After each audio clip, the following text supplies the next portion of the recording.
엄마 수빈이가 복직하게 되어서 아이를 좀 봐주실 수 있을까요? 벌써 3년째 며느리 수빈이는 저에게 직접 연락하지 않습니다.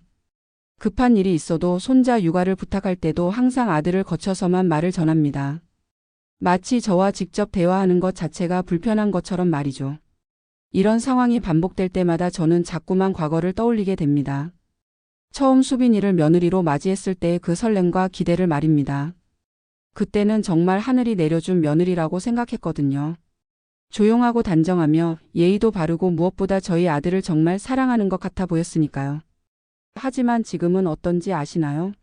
명절에는 북적거리는 게 싫다며 불참하고 손주 돌잔치에서는 저희를 마치 외부인 취급하더니 급기야 제가 급한 일로 전화했을 때는 어머니 전화 그만해 주세요라는 말까지 했습니다. 도대체 언제부터 이렇게 변한 걸까요? 저는 정말 그렇게 부담스러운 시어머니였을까요? 아니면 요즘 며느리들은 원래 다 이런 건가요? 오늘은 여러분들과 함께 제가 겪은 이 모든 이야기를 나누고 싶습니다. 혹시 저와 비슷한 경험을 하신 분들이 계시다면 과연 제가 어떤 선택을 했는지 끝까지 들어보시기 바랍니다. 본격적으로 이야기하기 전에 구독과 좋아요 눌러주시면 영상 제작에 큰 힘이 됩니다. 수빈이를 처음 봤을 때의 기억은 아직도 생생합니다. 아들이 진지하게 만나는 사람이 있다고 말했을 때부터 설렘이 있었고 첫 만남 날 그 아이를 보는 순간 우리 집 며느리가 되었으면 좋겠다는 생각이 들었어요. 키가 크고 단정한 인상, 말투는 어찌나 고왔는지 해맑게 웃으며 처음 뵙겠습니다. 어머니 이수빈이라고 합니다. 웃는 모습은 정말 단아하고 어른을 대하는 태도는 어찌나 예의 바르던지요. 첫 인상 하나로 제 마음을 사로잡았습니다. 그날 수빈이는 제가 좋아할 만한 고급차 선물을 준비해 왔습니다.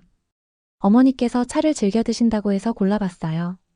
라며 수줍게 건네는 모습에 얼마나 마음이 따뜻해졌는지 몰라요. 그날 집으로 돌아가는 길에 남편에게 말했죠. 정말 하늘이 내려준 며느리감 같아. 저 아이가 우리 가족이 되었으면 좋겠어. 그렇게 시작된 관계는 정말 순탄했고 사랑스러웠습니다. 아들과 교제하는 2년 동안 저는 수빈이를 딸처럼 대했습니다. 생일이 다가오면 직접 선물을 고르고 함께 밥을 먹으며 시간을 보내기도 했어요. 백화점에 가면 이 옷 수빈이에게 잘 어울릴 것 같은데?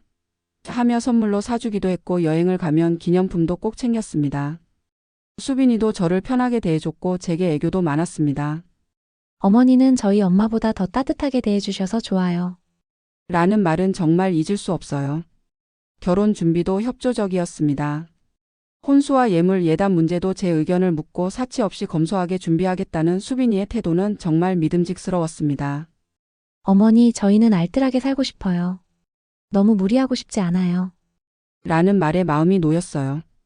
신혼집 가구를 고를 때도 제가 옆에 있으니 든든하다며 제가 잘 몰라서 어머니의 조언이 필요해요. 어머니 너무 감사해요. 라고 하던 아이였어요.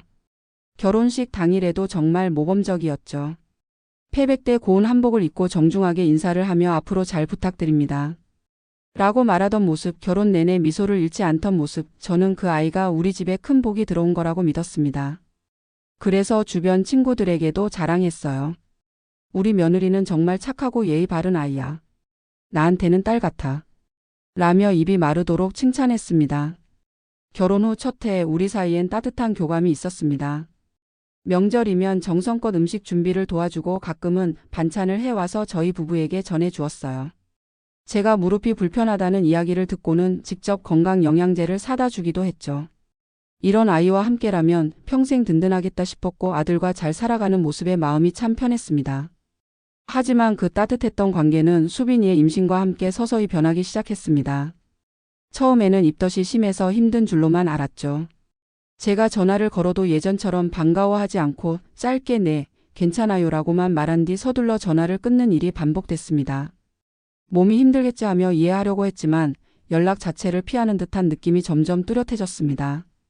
제가 해주고 싶은 말들이 많았어요. 첫 임신이니 궁금한 점도 많을 텐데 출산과 육아에 관해 도움되는 이야기들을 나누고 싶었죠. 그런데 수빈이는 늘 저희가 알아서 할게요. 라고 말하며 선을 그었습니다. 배려로 받아들이려 해도 반복될수록 차단당하는 기분이 들었습니다. 한 번은 미역국을 끓여서 찾아갔는데 문 앞에서 받으며 어머니 다음엔 꼭 연락하고 와주세요. 라고 하더라고요. 그 말이 어찌나 낯설고 슬프던지요. 예전엔 제가 갑자기 찾아가도 웃으며 반기던 아이였거든요. 산후조리원 면회 때도 상처를 받았습니다. 수빈이는 면회가 제한된다며 저희 부부의 방문을 정중히 거절했습니다. 그런데 수빈이 친구의 SNS에서 조리원 방문 사진을 우연히 보게 되었고 친정 식구들은 다녀갔다는 사실을 알게 됐습니다. 아, 나만 거절당한 거였구나. 순간 심장이 철렁 내려앉았습니다. 가장 충격적이었던 건 손주 돌 이후 일어난 일이었습니다. 어느 날 아들이 조심스레 말하더군요. 어머니, 수빈이가 너무 자주 연락하시면 부담스럽다고 해요. 앞으로는 급한 일 아니면 연락 좀 줄여달래요. 순간 멍해졌습니다. 제가 그렇게 자주 연락했나 싶어 통화 기록을 확인해 봤지만 일주일에 한두 번 안부를 묻는 정도였습니다. 엄마가 그렇게 자주 한 건 아닌데라고 하자 아들은 요즘 사람들은 혼자만의 시간을 중요하게 생각해요. 수빈이도 그런 성향이 강해서요. 라고 말했어요. 그 말이 너무 아팠습니다. 저는 그저 며느리의 건강과 손주의 안부가 궁금했을 뿐인데 그것마저 방해가 된다니요. 친정 어머니와는 하루에도 몇 번씩 통화하는 걸 알고 있었기에 더더욱 서운했습니다. 그 이후로 저는 더 조심하게 됐습니다. 2달에 한 번씩 안부를 묻는 정도로 연락을 줄였지만 수빈이의 태도는 변하지 않았습니다. 통화는 늘 짧았고 몸이 건조했습니다. 잘 지내고 있어요. 필요한 거 없어요. 라는 말뿐이었죠. 이쯤 되면 정말 마음을 닫은 거라고밖에 생각되지 않았습니다. 더 가슴 아팠던 건 다른 가족들 앞에서는 전혀 다른 모습이란 이야기였습니다. 큰 며느리가 말하더군요. 어머니, 수빈이는 친구들 사이에선 정말 밝고 활발해요. 그런데 시댁 이야기만 나오면 표정이 굳어져요. 그 말을 듣고 정말 나한테만 그런 거구나 싶어 눈물이 핑 돌았습니다. 결정적인 갈등은 명절마다 반복됐습니다. 첫 명절엔 친정에 먼저 가겠다는 아들의 말을 들었고 이후부터는 아예 명절 참석 자체가 드물어졌습니다. 매번 아이가 감기에 걸렸다, 몸이 안 좋다는 핑계가 있었지만 나중에 알고 보니 친정 모임엔 참석하고 있었습니다.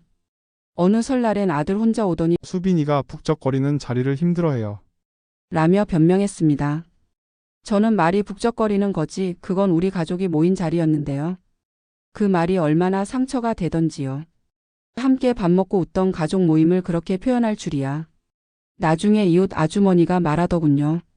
며느리분이 사모님들 모임에서 시댁 이야기 나오면 말도 안 하고 표정이 어두워져요. 아예 시댁 이야기를 피하려는 것 같던데요.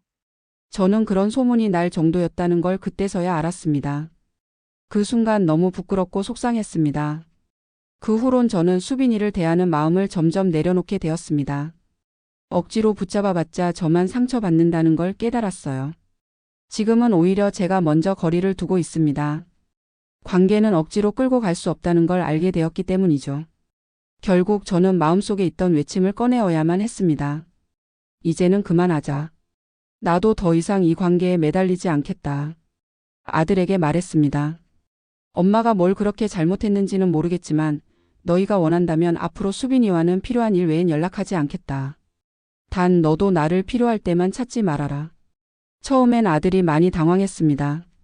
당연히 그랬겠죠. 엄마가 늘 웃으며 손주 봐주고 음식 해주고 연락도 먼저 하던 사람이었으니까요. 하지만 저는 다짐했어요. 더 이상 애써주는 시어머니로 남지 않기로. 그동안 내가 했던 수많은 배려들이 간섭이나 부담으로 느껴졌다면 그들에게 맞는 방식으로 거리를 두기로 한 겁니다. 하지만 몇 달이 지난 후 아들에게서 전화가 왔습니다. 수빈이가 복직하게 되었는데 아이를 봐줄 사람이 없다며 저에게 부탁한 겁니다. 솔직히 웃음이 나왔습니다. 그토록 저를 피하고 거리 두던 사람이 이제 와서 도움을 청하다니요. 저는 단호하게 안 되라고 했습니다. 우리가 부담스럽다며 연락도 하지 말라더니 이제 와서 뭘 도와달라고 하니? 라고 덧붙였죠. 며칠 후엔 수빈이가 직접 전화를 했습니다.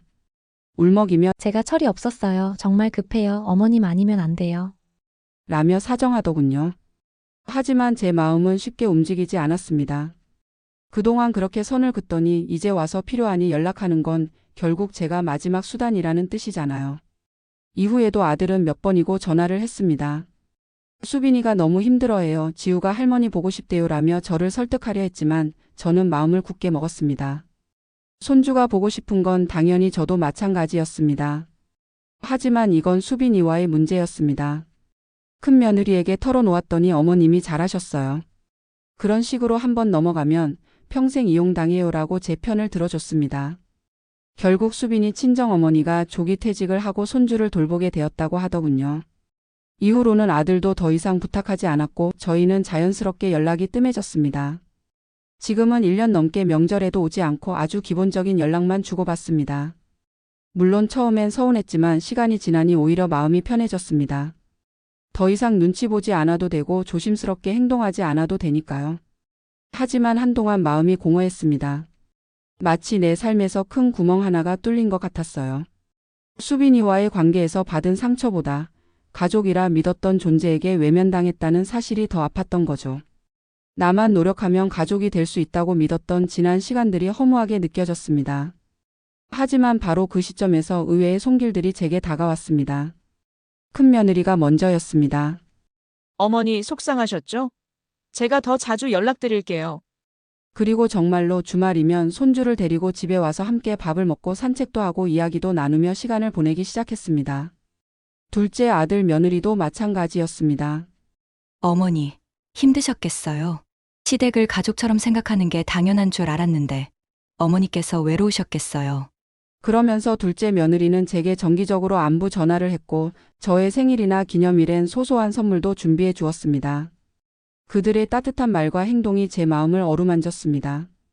처음엔 조심스러운 위로였지만 시간이 갈수록 진심이라는 걸 느낄 수 있었어요. 그리고 저는 깨달았습니다. 진짜 가족이란 함께 있는 시간이 아니라 마음으로 연결된 사람들이라는 것을요. 이 영상을 보고 계신 분들, 특히 저처럼 시어머니로서 며느리와의 관계 때문에 마음고생을 하신 분들께 꼭 말씀드리고 싶습니다. 너무 오랫동안 좋은 시어머니가 되기 위해 스스로를 억누르지 않으셨나요? 때로는 내 감정을 외면하면서까지 관계를 유지하기 위해 애쓰지 않으셨나요? 저는 그렇게 살았습니다.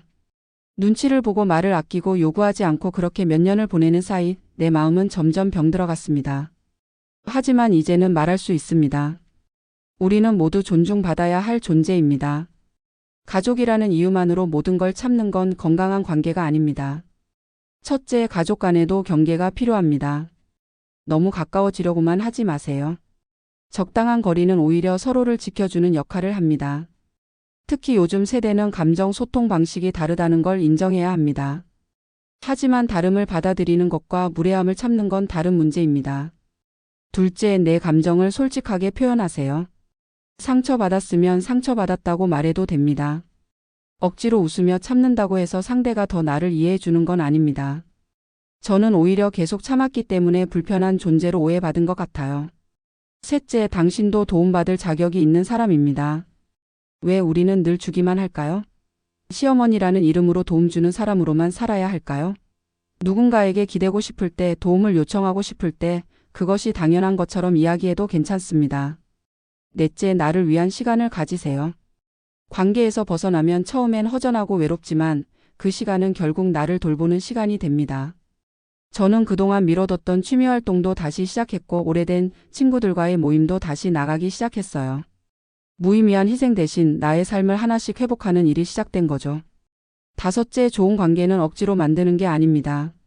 흐르는 물처럼 자연스럽게 이어지는 관계가 진짜 가족입니다. 억지로 만들고 참고 감정을 누르면서 이어가는 관계는 결국 상처만 남습니다. 그것이 가족이라는 이름이라도 마찬가지입니다. 혹시 지금 며느리와의 관계 때문에 고민하고 계신가요? 그렇다면 한 번쯤 스스로에게 물어보세요. 나는 지금 이 관계에서 존중받고 있는가? 만약 아니라면 용기 내어 거리를 두셔도 괜찮습니다. 잘못된 게 아닙니다. 지금 저는 제 인생에서 가장 편안한 시간을 보내고 있습니다. 더 이상 눈치를 보지 않고 상처받은 감정을 억누르지도 않으며 나를 존중해주는 사람들과 함께 시간을 보냅니다. 큰며느리, 둘째 며느리, 그 아이들과 함께하는 일상이 얼마나 따뜻한지 몰라요. 손주들과도 가끔씩 만나면 진심으로 즐거운 시간을 보냅니다. 억지로 봐주고 시간에 쫓기며 만나는 게 아니라 서로 보고 싶을 때 자연스럽게 만나니까 그 시간이 더 소중하게 느껴져요. 요즘은 동네 문화센터에서 노래도 배우고 친구들과 텃밭도 가꾸고 같이 여행도 가고 있어요. 누가 보면 시어머니 고민에 찌든 사람 같지 않다고 하겠지만 그 밝음은 수많은 눈물과 단절을 지나 얻은 결과입니다. 저는 이제 알고 있습니다. 가족은 피가 아니라 존중과 진심으로 맺는 인연이라는 걸요. 마지막으로 부탁드리고 싶은 말이 있습니다. 혹시 이 영상을 보고 계신 며느리분들이 있다면 시어머니도 한 사람의 엄마이고 여성이며 인간이라는 걸 기억해 주셨으면 좋겠습니다. 완벽하지 않을 수 있고 표현이 서툴 수는 있지만 대부분의 시어머니는 진심으로 당신을 아끼고 사랑하려고 노력하고 있습니다. 한마디의 인사, 한 줄의 메시지, 작은 관심이 때론 큰 다리 하나를 놓을 수 있습니다. 반대로 무심한 말 한마디가 깊은 벽을 만들기도 하죠. 가족이란 이름으로 상처를 주기보다 서로 따뜻한 사람이 되어주세요. 그리고 시어머니이신 여러분, 너무 애쓰지 마세요. 당신도 사랑받고 존중받아야 할 귀한 존재입니다. 이제는 저도 그 사실을 믿으며 살아가고 있습니다. 진짜 가족과 함께 제 인생을 주체적으로 살고 있습니다. 어쩌면 지금이 새로운 시작일지도 모릅니다. 스스로를 믿고 당당히 걸어가세요. 혼자가 아니에요. 이 영상을 보고 계신 당신의 마음에 위로와 희망이 스며들기를 바랍니다. 여러분의 아름다운 미래를 응원합니다. 감사합니다.